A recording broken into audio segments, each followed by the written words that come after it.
Good morning and welcome to another Rumination with Andrew podcast. Thank you so much for joining, and I welcome you to another stimulating and scintillating discussion. Now, today we're going to talk about what is happening in academia, particularly as regards to the three Ivy League schools in America: Harvard, um, it was the Massachusetts Institute of Technology, that's MIT, and also, was it Princeton University? There was another university, the University of Pennsylvania, right? The University of Pennsylvania. Now, we have three female presidents, right, at these prestigious elite universities in the United States. And they were actually invited to the White House to talk about the situation of their campus as regards anti-Semitism. And the fact of the matter is that they all reported when they were asked, if they think that, I think the students on the campus were calling the word infectata, infectada, right? Infectada, something of the sort. And that word, I think, is Hebrew. Somebody can correct me if it's not.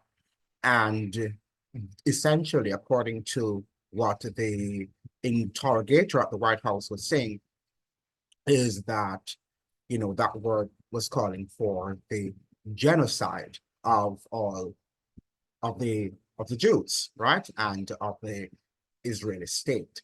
Now, the situation on the campuses, not only Harvard and University of Pennsylvania or MIT, but there's a situation now on campus where the pro-Palestinian students are, protesting against what they think is a genocidal attempt, all right, event in the Gaza Strip.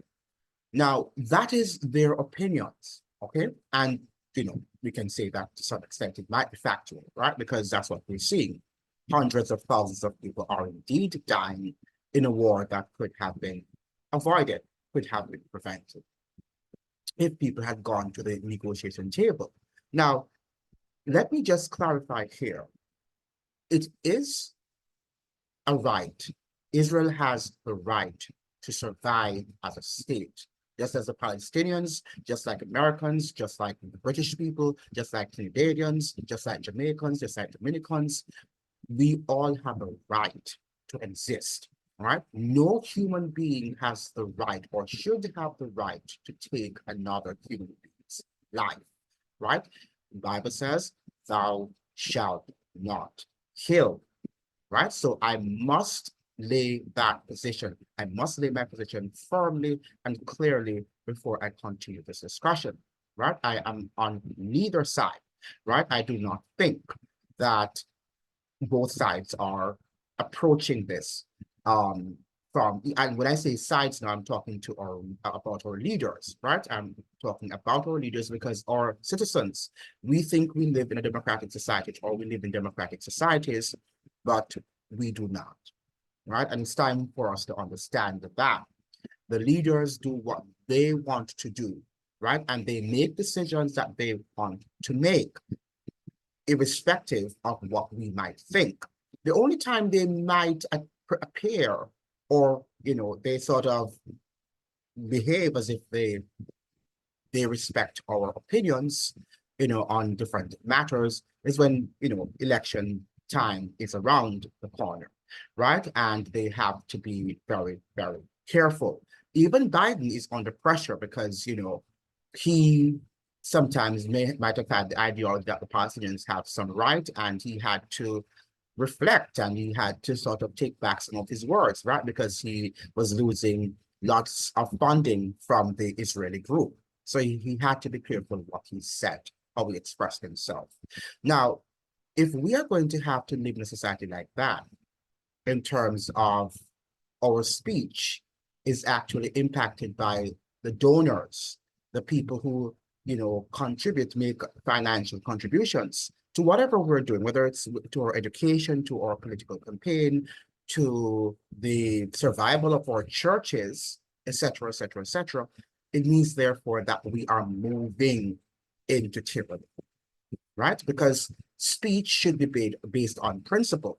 Now, there are times when, because of freedom of speech, people's expression might not be the best. We often say things that we don't mean, right? Particularly when we have access to freedom of expression, right? That is the whole, uh, you know, that's the whole matter. That's the consequences of living in a free society, right? That we say things, a lot of things sometimes. We talk a lot of nonsense sometimes. We speak also a lot of untruths, including the media, including the government, right? They make a lot of promises to us, right? And they lie to us and they say things that don't exist and also things that are not true. But are they most of the time held to account? No, they're not held to account. No, so the presidents, when they were asked if what policies they have on the campus to control students' conduct in terms of, controlling their speech as regards, the Jews, so they were being asked the question, will you consider or would you consider a form of as a form of harassment if students, they should advance the sort of theory that the Jews should be wiped out from the face of the earth if genocide against Israel, right, against the state of Israel should be condoned. Now, students on campus, when they're young and they follow ideology, because the university is about ideologies, right? The university is not about really solving these problems of the world. They're not. All right. And I can tell you that I was a part of the system and I understand that it's mostly about going to conferences, engaging in the talks of ideology and theoretical frameworks, right? It has nothing to do with solving the problems of society. It's a cult, really, right? And most of the students who go there, they're just, they're just being led by people, in many instances by professors who are tethered to a particular philosophy, to a particular ideology, be it political, religious. Well, they're not very religious right now, but some of these political philosophies are secular religions, and I think that people need to understand that, right? I consider communism, for example, as a religious political ideology, right? They're also not mature enough to understand the world in which they live, right? And because they do not have that understanding, that wisdom, that knowledge that comes from God, for the most part, they're not able to think critically in terms of what they say and sometimes what they do, right? But if they're not posing a physical threat to another person, I'm not sure what the problem is with regard to what their opinions are, right? Because the Constitution of the United States guarantees that freedom of expression, right? And you can tell somebody that you hate them if you so desire. Should you do that? Is that the recommended thing to do? No, but guess what? It's a free society and it's also not a Christian society. It's a secular democracy. It's a secular Republican state, right? Where people can express themselves. You have different peoples in the United States. You have Muslims, you have Christians, you have, Jews, right? All Hindus, right? All types of people, right? So you're going to have a wide gamut of different beliefs, right? Systems and different ways, different modalities of expression. Now, it is when now it leads to physical harm that the law now will have to take its course, right? Will have to run its course. The presidents of the universities in the United States or anywhere in the world um, do not have that sort of power, right, to control student speech, right? Unless I'm saying it is posing a serious threat. And I think that that's what the presidents were essentially saying. These are my words, right? But that's what they were saying, that, when they were asked if the students' sentiments, if they condone genocide against Jews on their campuses, they were saying that it depends on the context. What do you mean by, if I would condone that. They were saying all depends on the context, depends on if the student's speech is very severe, right? And, is very threatening to to a Jewish person's security, physical security on the campus, right?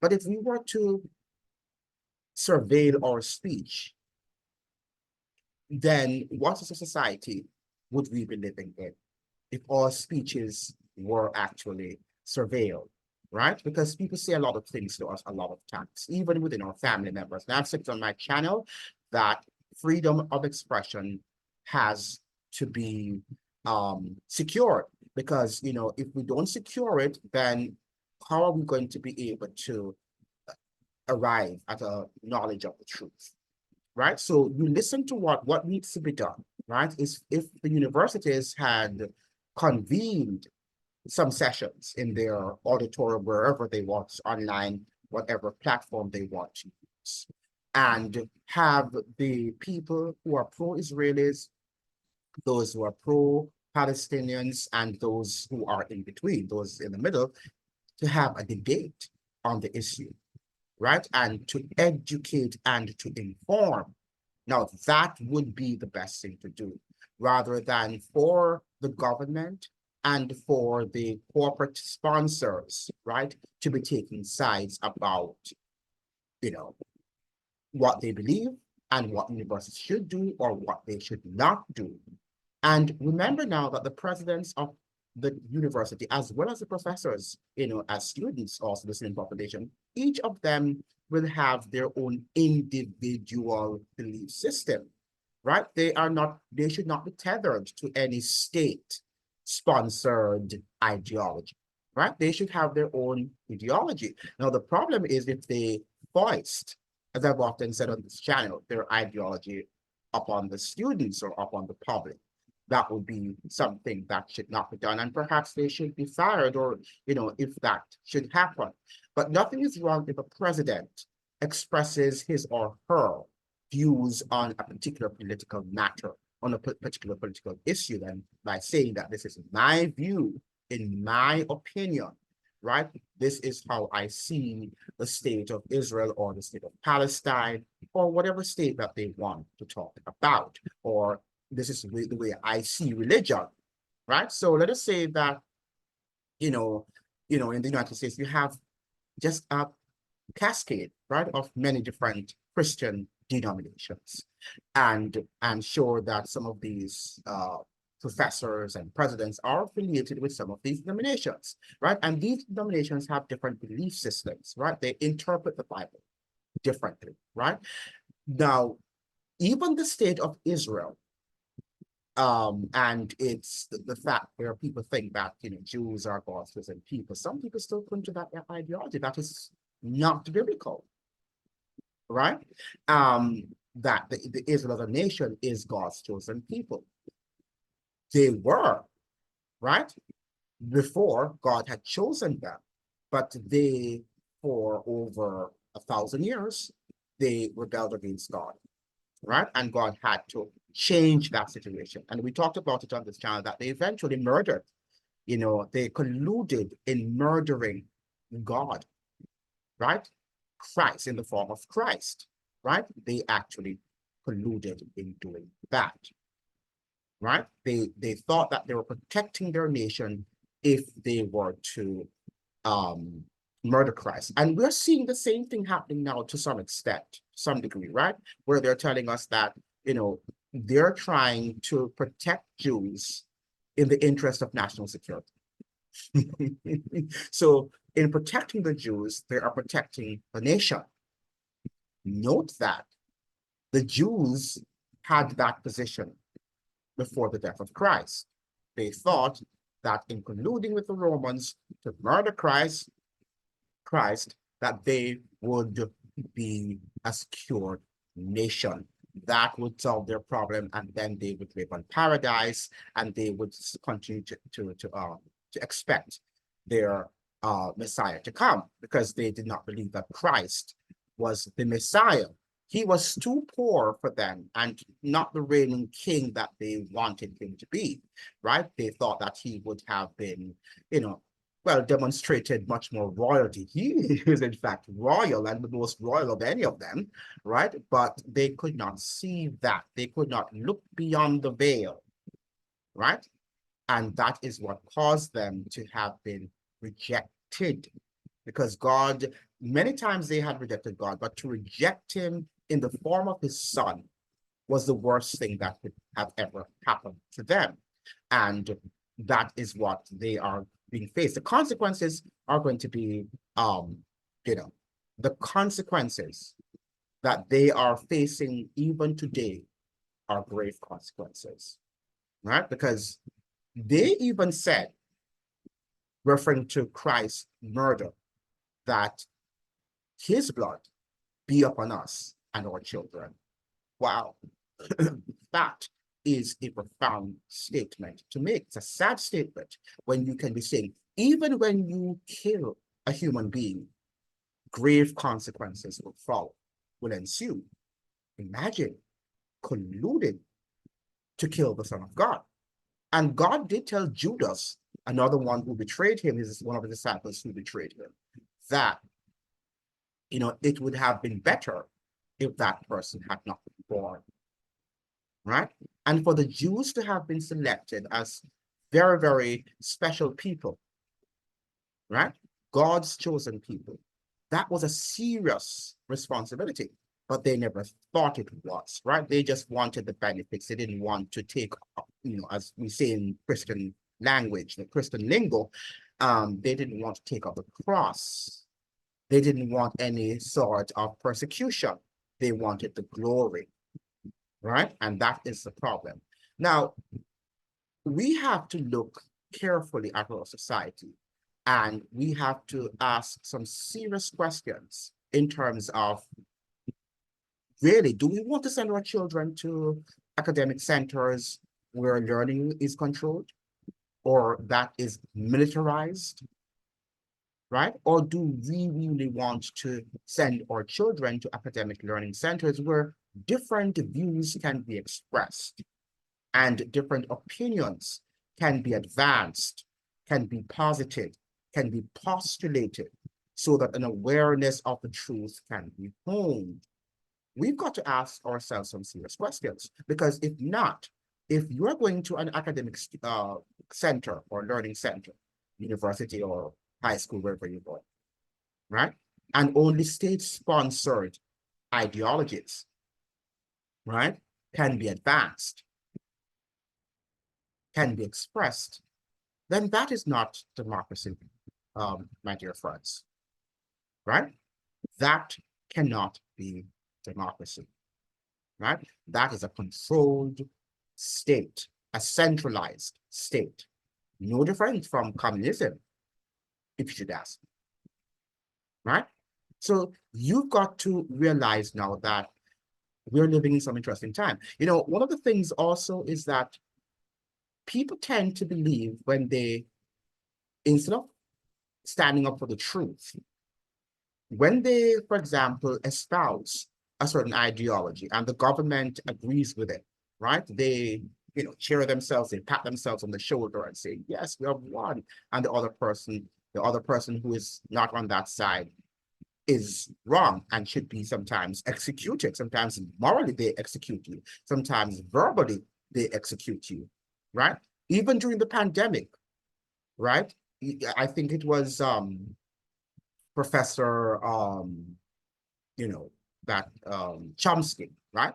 Who was saying that, anti-vaxxers should be, should just be put like in a desert. Some people should be locked away, in my words, right?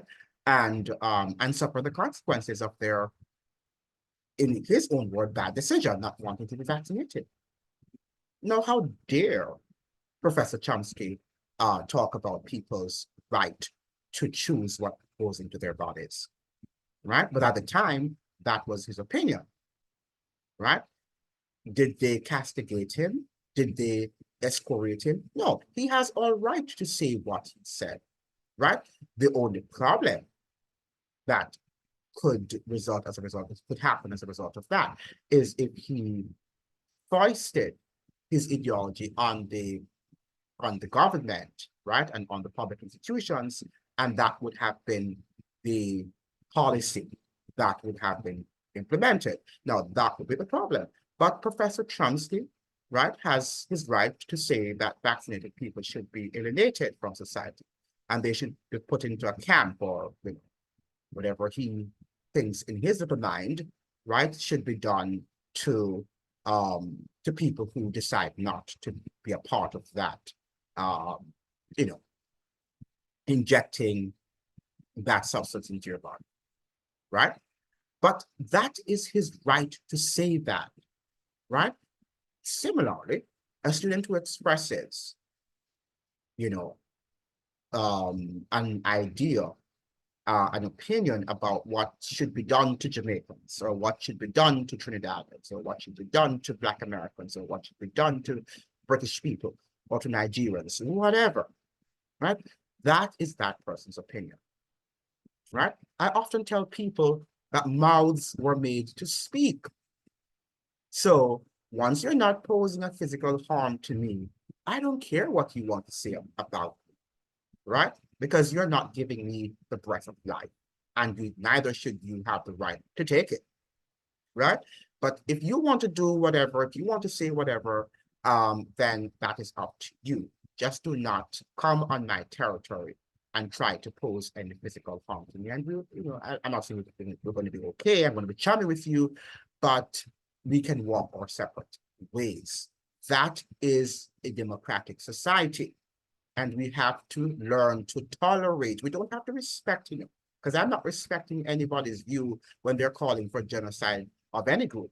But we have to tolerate, we have to learn to tolerate people's opinions. And university means universal. So you have universal ideologies. Lots of professors I've sat under and didn't agree with their ideology. Nonsense, right? They were talking a bunch of nonsense. No, what do? Because you want the grade, you sort of, write what they tell you to write, what they want you to write, what they want to hear, right? You know that it's not academic in any way. And many of our academics are not intellectuals as they claim they are. Many of them are not, right? It's just an acting. It's an acting in that position, right? So we have to be very careful in terms of to what extent do we allow the government to control already dysfunctional environment, because the educational environment in the United States and in the world at large is a dysfunctional landscape, right? Many of our students are not going there to be educated. They're going there to be indoctrinated, right? And they're preparing them for a job, right? And to function in that job. And that's all they do, right? Many of our university students are not able to interact with serious philosophical understandings. They're not able to interact with histories, right? They're not able to interact with the stories in the Bible and their implications, their moral underpinnings. They're not able, right? They just talk about the superficial, right? And I've often said that it is not the chemistry and the biology and the calculus, right? And the languages and the social sciences, sociologies, and so on, that really solidify critical thinking. It is a reading of the word of God that does it. Those subjects, right? Or those, what you call it now, academic pursuits, right? They can enhance critical thinking, but they do not lay the foundation of critical thinking, right? And one of the reasons why many persons were caught up in the deception during the pandemic was because their foundation was not laid in the Bible, because the Bible is truth. So even when somebody presents an idea to you, and that's why we live by faith, you cannot prove it, right? but God will show you evidence. He'll present some evidence to you to let you understand that you're being deceived.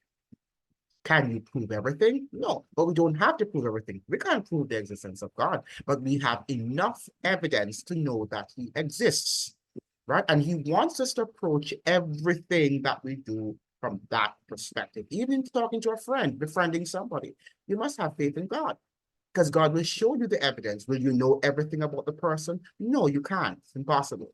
But he will give you enough evidence to let you know if this person is the right person to with whom to interact, right? And these are the things to understand. But let's just go and look at a few comments shared by these people. The BBC News says here, Claudine Gay, and she's Harvard president, sorry for remarks on anti-Semitism. Now, Harvard's president has apologized for controversial remarks she made at a congressional hearing about anti-Semitism on U.S. college campuses. When asked whether calls for the genocide of Jews constituted harassment under university policy, Dr. Claudine Gay said it depended on the context, which I think it does, right? Because if you're saying that, okay, that cause for harassment, you know, the cause for genocide constitutes an harassment, then of course it depends. Because if somebody just says, oh, I want the genocide of the state of Israel, is that unconstitutional to say? I don't think so. But if that person acts up on what he says and he goes into the dorm or wherever a Jewish person is and poses a direct harm or is behind the killing, the murder of a citizen, then that person should face the penalties of the law, right? But she cannot, Dr. Gay or any of the presidents at Harvard or wherever they are teaching, right, cannot surveil or should not be surveilling, should not necessarily, she cannot control the thought processes in a person's brain. She can't, right? Unless they want to go into a society that is totalitarian, right? Where even our thoughts are going to be controlled. So here what the guy said, Dr. Gay and two other university presidents who gave similar answers have since faced fierce criticism. I am sorry, she said in an interview with the Crimson student newspaper. That's the paper at Harvard. Words matter. When words amplify distress and pain, I don't know how you could feel anything but regret, she added. Addressing the criticism in her interview with the Crimson, Dr. Gay said she had got caught up in what had become at that point an extended combative exchange about policies and procedures. So she's capitulating, right? She said nothing wrong because everything depends on the context, right? This is not just a black and white issue. This is a complex, nuanced issue, right? And requires some amount of a balanced response. So I think that university professor, the president of the university, their response was correct. Everything depends on the context, right? When you say that they're calling for genocide, in what way, are they doing that? Are they calling for genocide? Did they say, oh, we want to kill all Jewish people? And, what are they saying? He did not present any sort of evidence that X student or Y student or Z student said that they are clamoring for the genocide of Jewish students. He is just, intimating a point, right? Speculating, that's the word, right? So it means, therefore, that our governments can just, or officials can just speculate as to what we want to say, even when we are not saying that, right? And the same thing happened during the pandemic. Not because I'm telling you that this particular medication is not appropriate for me at this time, does it mean that I'm anti-science, right? Or I'm anti the medication. It's just that I don't believe. It's just like eating a food. Sometimes, I love it, delicious foods, right? But sometimes it is not what you want to eat at this particular time. Yeah, I love this dish, but guess what? I don't want to have it right now, I don't think it's the best thing. I'm probably months I don't want to have it. And you're wondering, Andrew, but you used to like this plate of food, right? So why aren't you eating it? Because I don't want it. I don't think my body feels like it's in the state to have it. And you must respect that view or my view. Vegetables are good. Maybe I don't like vegetables, even though you are saying, Andrew, it's good for your health. But guess what? I make my decision. If I want to have ill health, then that is my decision, right? And that is what we have to learn to respect people. We must respect, yes, you can lay to them the consequences and you can inform them, but you must not rehearse them. In fact, do you know what happens when you repress speech and you suppress all that information and stuff like that? People get angrier. And that is how we have more violent societies. Violence comes as a result of that. When we have open, transparent discussion where the truth is advanced, where the truth is posited, right? Then people will be less, they'll be less, what you say now, angry, will be less aggressive, right? If you just declare the truth. And then they will say, okay, I understand. Never heard that before. Because a lot of times we make decisions because they're factual information. There are things that are a part of the puzzle that we didn't understand, that we didn't grasp. And we're saying to ourselves, had we known that, then I would not have done that, or we would not have done that. We would not have done that. So this is some of the things that we need to be aware of.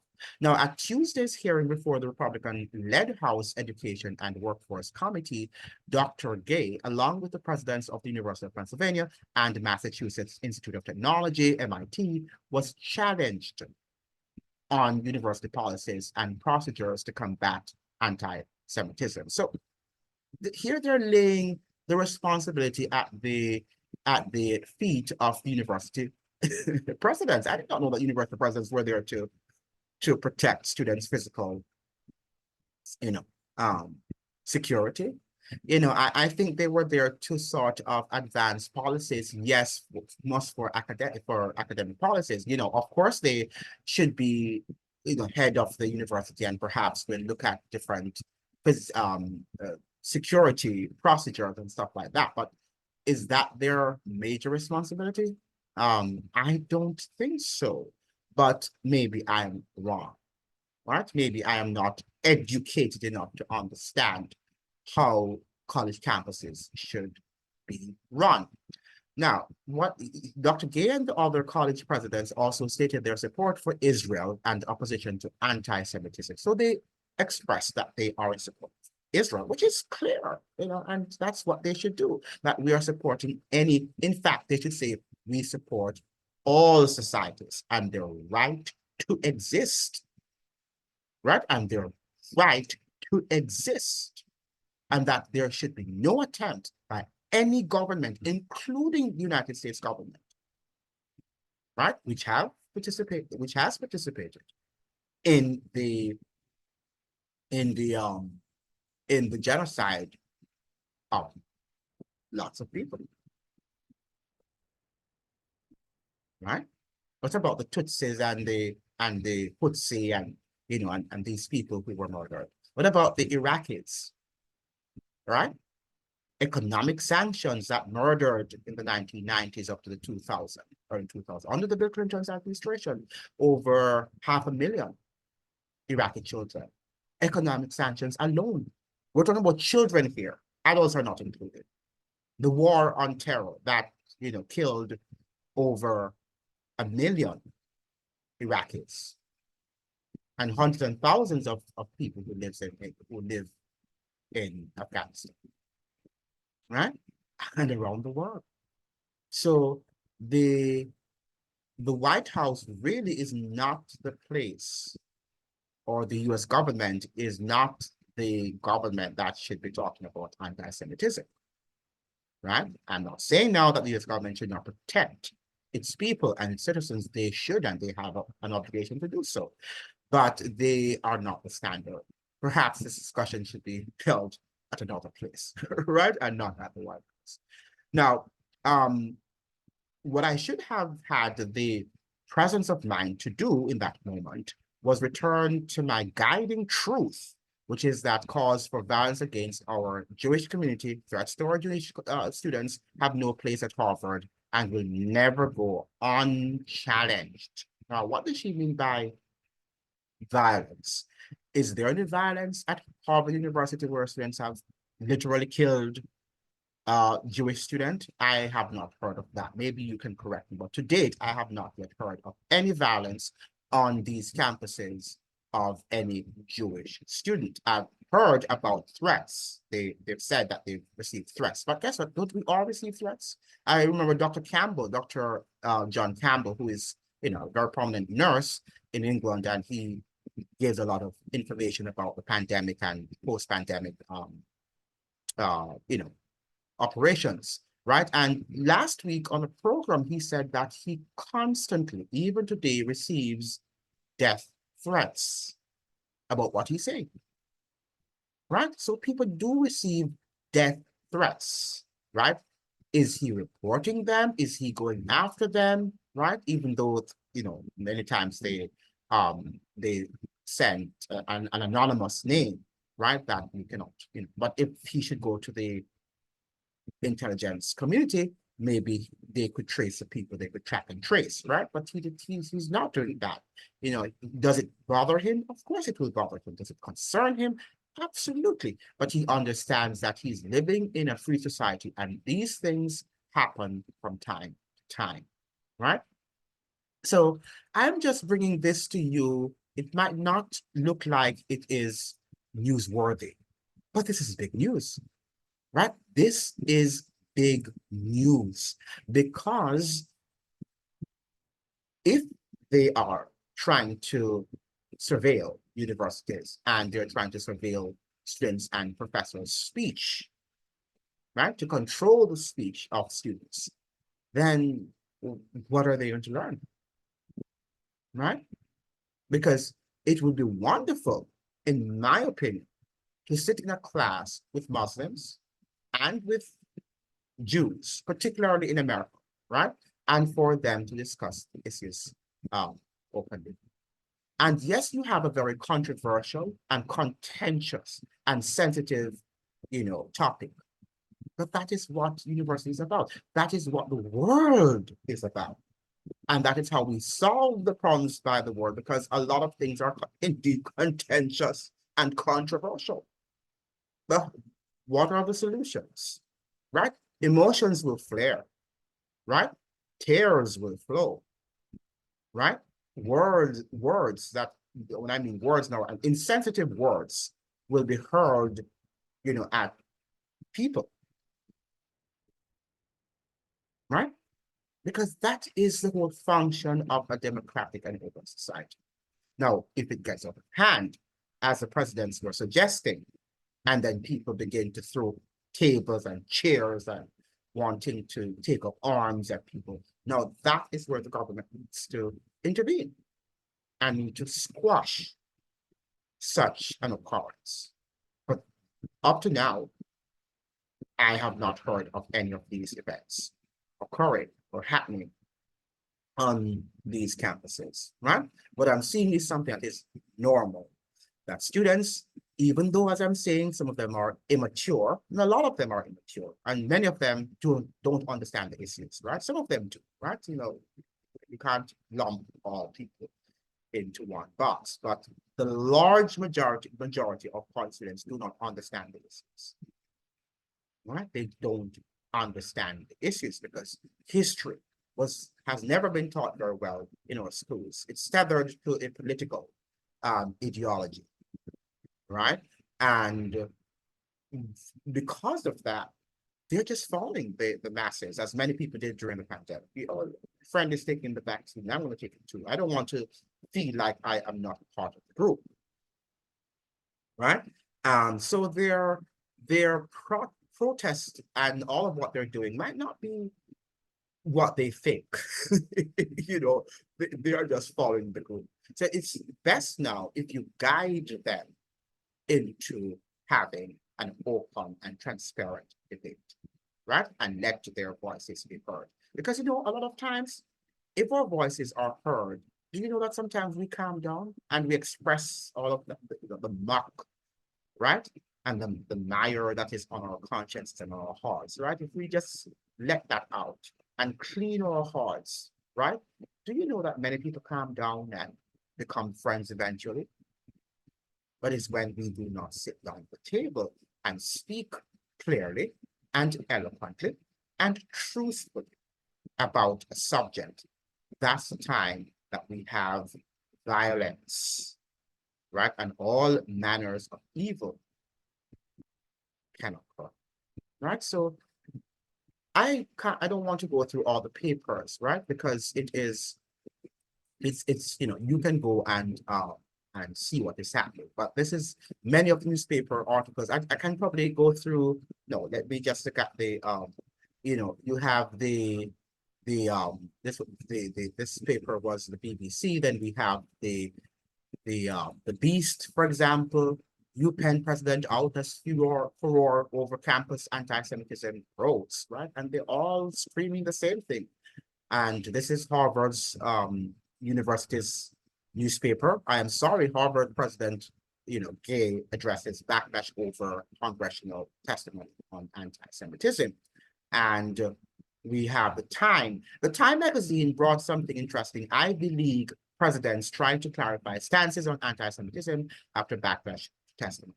Now, one of the things I would like to say before I close this video, I am not sure, and maybe you can decide that for yourselves. You can answer the questions for yourself.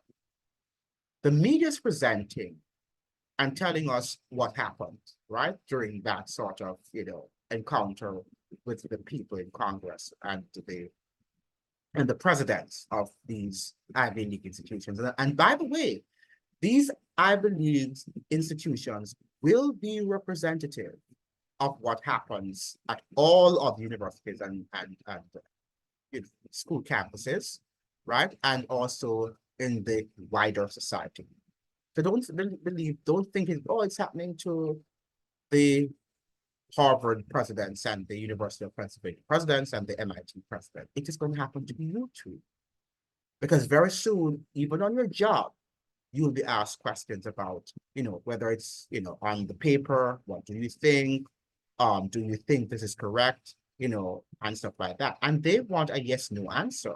Because in one of the papers I read, in which is a guy's name Stefnik. I think he was the interrogator of the presidents, right? Right there in at the White House. And when the question was asked if they consider, the whole matter of genocide of Jews to be something that should be against the university policies, and they say it depends on the context. He was saying to them that, oh, it's almost like you're answering like a like a middle school student, right? Because even a middle school student would understand that's a yes or no answer. No, those answers are not yes or no. And yes, a middle school student probably should say yes or no because they don't understand the issues, right? But the professors or the presidents of these colleges should have an understanding of some of the issues, right? Of the Israeli Palestinian conflict. They should. So they understand that answers like these are more textured, more nuanced, and should not be a yes or no. It's not black and white. It's not black and white, right? It's not like the good Palestinians or the bad Palestinians versus the good or the bad Israelis. And that is what the media would like us to do. They would like us to take a stance on, on what end of the spectrum we find ourselves. So are we pro-Palestinians or are we pro-Israelis? And it should not be like that. It should be we're pro-truth, right? And we want to understand the issues very well and to see what also actions our government, how involved our governments might be in this conflict. But of course, it is not for us to understand. Well, according to them, they don't want us to understand the issues. They just want us to take sides. But if the government is attacking academia, then we know that the society is heading for dark days, for dark times. I hope you are taking stock because I think sometimes I'm preaching and talking to, a wall. People are not understanding the issues, right? They think that this is about Trump, or this is about President Biden, or this is about the Israelis. And it's not about the Israelis, I can tell you, or the Palestinians. It is about control, right? It's about controlling your speech. So whether it has to do with the mark of the beast, whether it has to do with your Baptist faith, or it has to do with your Seventh-day Adventist faith, or it has to do with your Hindu faith, or your Jewish faith, whatever it is, this is an attack on freedom of speech and freedom to express truth or your opinion in the way you would like to express it. Right? When they're telling us here that, a lot of what the presidents, when they say that depends on the context, that it's not American values. America was founded and they initially, for years, they were anti-Catholic. Right? They did not want one Catholic in that Protestant nation. Not even one. They came, through various disguises. But the fact of the matter is that they did not want one there. And why didn't they want the Catholics there? Because they understood what happened. Did they want to kill the Catholics? No, they didn't want them in America. They understood that wherever these Catholic people, the Jesuits, for example, particularly, wherever they were going to create wars. All right, and they were going to kill. And their purpose was to undermine and to definitely destroy everything that was Protestant, right? But people are forgetting the history, right? We have to remember history. And freedom of expression does not in any way mean because, I hurt you emotionally or I hurt you verbally. It means therefore that, I want to kill you. Right? I want to murder you. It doesn't mean that. Some people do, but I find that it's the minority.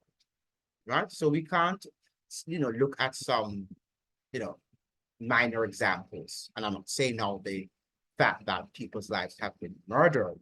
We should condone that because we shouldn't. But as I'm saying, we're not living in a righteous society, right? So that will happen.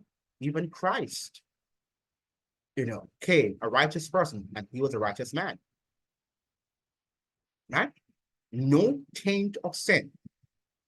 And yet they went and they contrived, they manufactured testimonies against him, right? You've got to stand up for your principles. I wonder if you know that. Are you going to allow your salaries? Are you going to allow political donations or whatever form of donations to alter your principles, to manipulate you, your mind, as many people are allowing that to happen? Look at the presidents. If I were the president of those universities, of any of those universities, I would have walked because they said nothing that appeared to have condoned the genocide of the Israeli state.